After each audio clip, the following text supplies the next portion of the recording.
Agora vamos ficar com a primeira parte da entrevista com o vocalista dos Europe, Joey Tempest.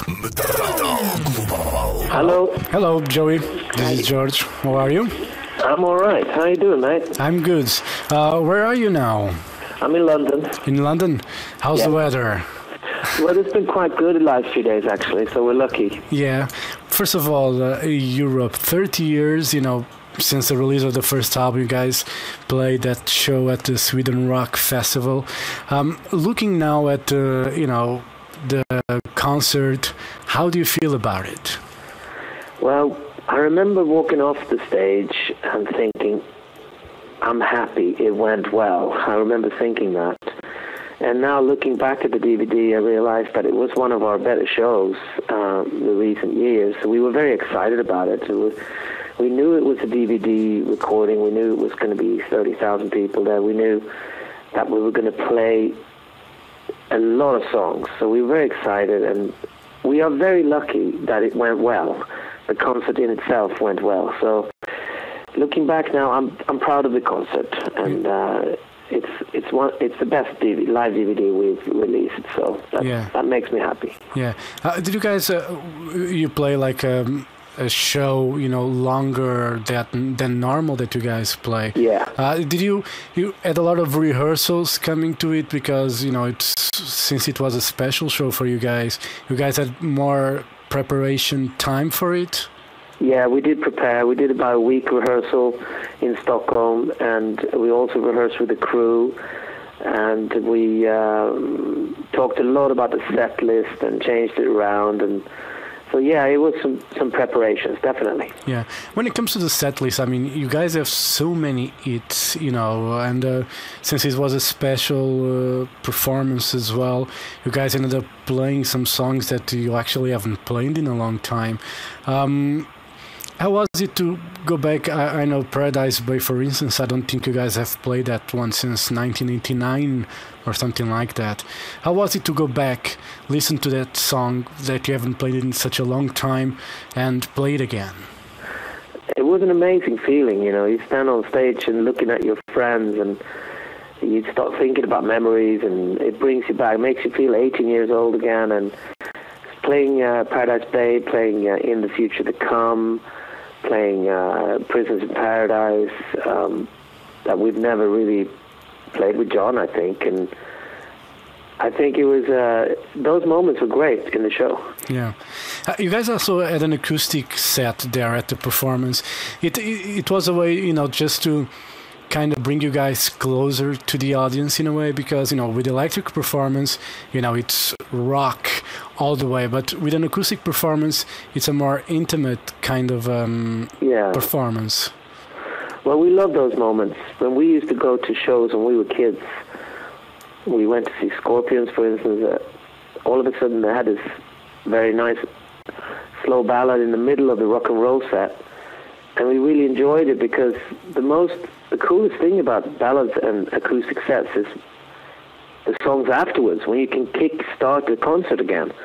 So it becomes very dynamic, the concert becomes more interesting and dynamic for the viewer and the listener. So we think it's important with those moments in the show. Yeah.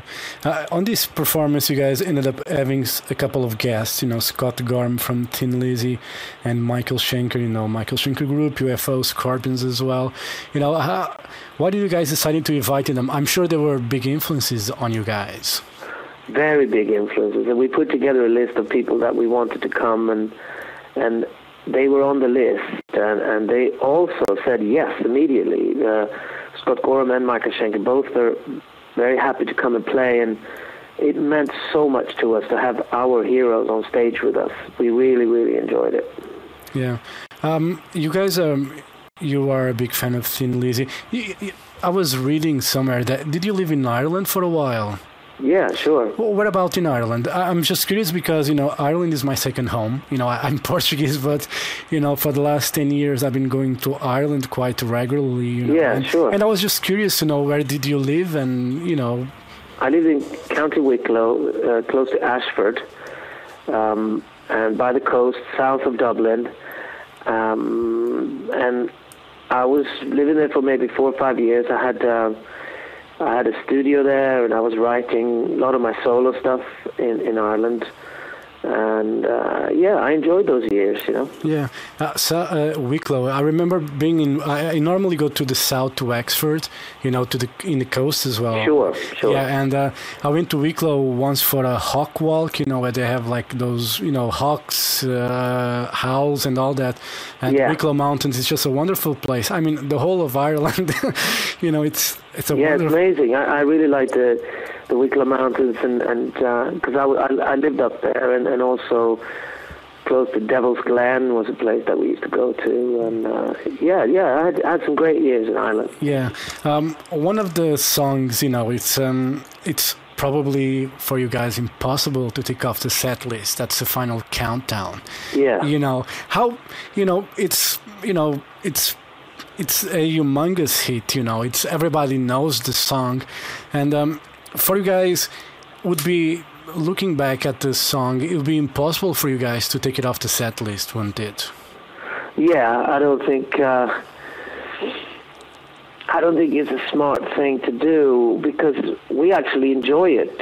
We actually enjoy playing it for the audience, and it's a great communication, and everybody comes together.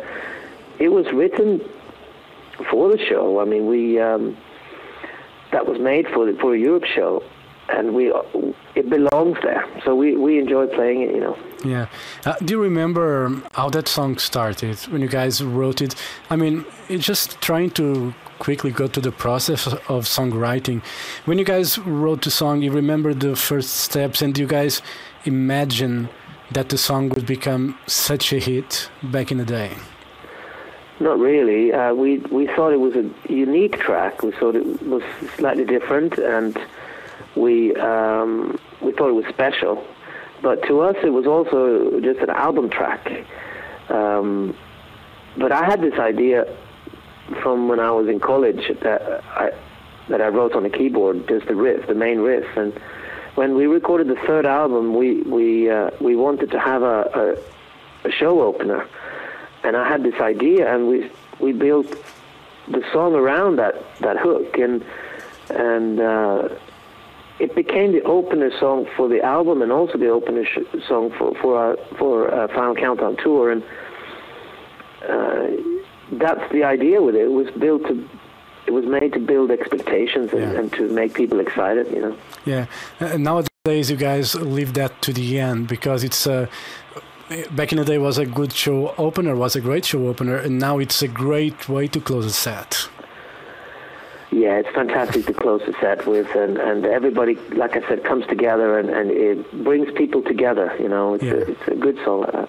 Yeah, I don't know if you know, but got a Swedish band called Sabaton, and on their tour, on their latest tour and festivals where they played, before they started their set, they would be playing the Final Countdown on the speakers before they enter the stage. I don't know if you were aware of that. Yeah, and how do you feel? You know, that a song, it's just so broadened to different bands, and and it's, as you said, it was a great opener back in the day for you guys, but now serves as a warm up for other bands as well. Amazing, these young bands and the young heavy bands, they like it, and it seems to have meant a lot of.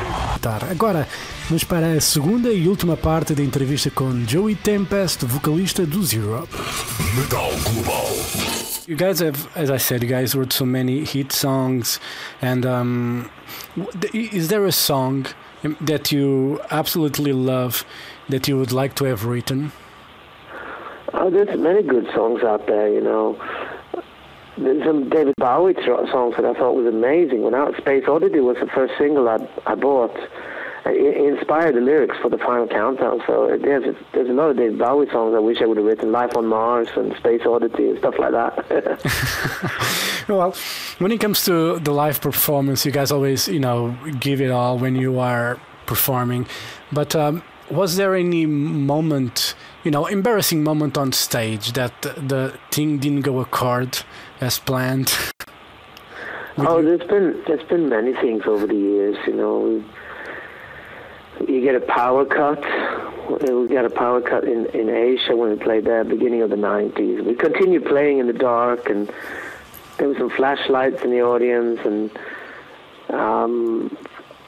it was amazing. Though we kept playing in the dark for 20 minutes, and before the electric came back. I remember that very well. I remember playing in Tokyo Dome and Metallica in, I think it must have been 91 or something, or 1990, New Year's Eve. It's a great memory. Meeting Bon Jovi for the first time at the top of the Pop Studio. That was a good time. Living on a Prayer was number 7. Final Countdown was number 1. I remember that in the UK. Cool. It's great. But there was also great, you know, on stage, everything happened, from falling, from the trousers splitting and in the middle, and people seeing your underwear on stage, and At least you're one of the musicians that wear underwear, because there are some who don't, and that's probably worse when it comes. Yeah, that's even worse. You know, if you don't wear any underwear. So I mean, that's bad. Well. What are the next plans for Europe? I mean, you guys have been, you know, it's been, I would say, mandatory for you guys to release, you know, original albums, you know, new music, which has been part of that Sweden Rock performance as well. What's the next step for you guys? I know you guys in May or March or something have a tour with Foreigner and FM in the UK, I think. But you plan to record a new album? Yes, we are. The plan is to record it next summer and release it in the autumn next year. That's the plan, and I hope we can stick to that. Meanwhile, we're going to keep touring, and that will be our 10th album, and we're going to keep touring and make a new album. So yeah, we're going to be busy. Yeah, 10th album. It's probably a special meaning for you guys as well. Are you guys planning anything special for that, or you know, when it comes to the sound, is there any producer that you guys would like to work with? No, we're still talking about who to work with on the next one, so we haven't decided. But no, we don't have any dreams still of big producers or anything. We are. The most important thing is the songs, and we're going to start writing now, and then we'll see where it leads, and then you sort of you know where it leads. But it's going to be very exciting. It's a very important album. The 10th album, yeah, it's very special for us to do. Yeah, your latest record, Bag of Bones, had a more bluesy kind of feeling, you know, 70s bluesy kind of vibe. It's something that you guys plan to follow, or because you guys, with this show, with the 30th anniversary and all, you guys end up bringing so many songs from the past, or you guys are being influenced by that sound as well? Yeah, you get influenced by everything, you know. Those earlier songs have more... They were a bit faster. They had tempo changes and stuff. That's kind of exciting. More progressive hard rock. That's quite exciting, you know. But I don't think we're going to dive any deeper into the blues world, you know. I don't think we're going to do a deeper Bag of Bones album. I think we're going to open it up and make it slightly different again. And every Europe album is slightly different. So hopefully it'll be an interesting album, you know, that's slightly different from Bag of Bones, yeah. Yeah. You know, a lot of bands have been, you know, doing, you know, you had Motley Crue in Vegas, you got Def Leppard in Vegas as well, where they ended up playing, you know, like an album that was their classic album or something like that. And that's something that you guys would like to do, you know, just play one of the classic albums, like let's say the Final Countdown from start to finish. Was something that you guys ever thought of doing, or it's something that really not interests you guys at all? Yeah, we're not so interested in it, but we are thinking about, we will do something 2016 around it, definitely. We'll try to do something, you know. Yeah. That will be 30 years since the Final Countdown, and it'll be a good opportunity to do something.